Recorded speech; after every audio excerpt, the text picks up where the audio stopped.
Le monde des Grecs de l'Antiquité est composé de cités. Une cité est un petit État composé d'une ville et de sa campagne. Parmi les plus célèbres, on trouve Athènes, Sparte, Massalia, Phocée, Troie.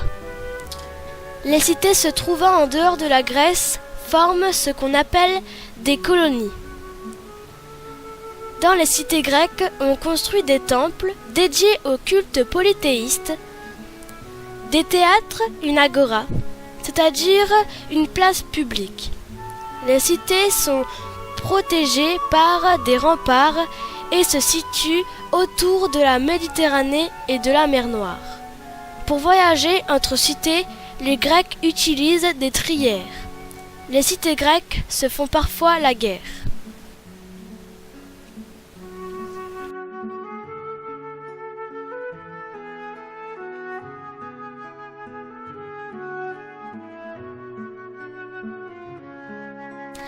L'Iliade et l'Odyssée sont de longs poèmes écrits par Homère en 750 avant Jésus-Christ. Nous ne savons que peu de choses à son sujet. L'Iliade raconte un épisode de la guerre de Troie qui opposa deux peuples grecs appelés les Achéens et les Troyens vers 1230 avant Jésus-Christ. Cette guerre se termine par la victoire finale des Achéens qui l'emportent grâce à la ruse du cheval de Troie, à l'intérieur duquel étaient cachés des Achéens. Cela permit l'ouverture des portes de la cité alors que les Troyens dormaient.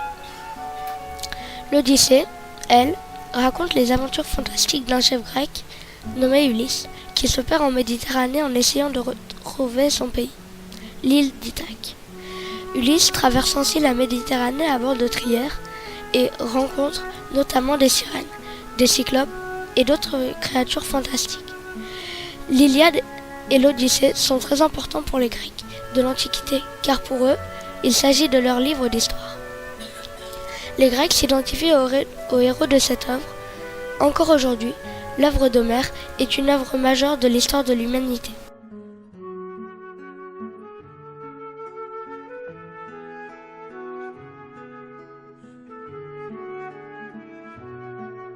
Les Jeux Olympiques sont fondés en 776 avant Jésus-Christ.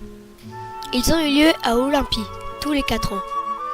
Les Grecs de tout le bassin méditerranéen y vont pour célébrer Zeus. Pour le célébrer, ils font des sacrifices et ils prient devant la statue de Zeus, qui se trouve à l'intérieur du temple.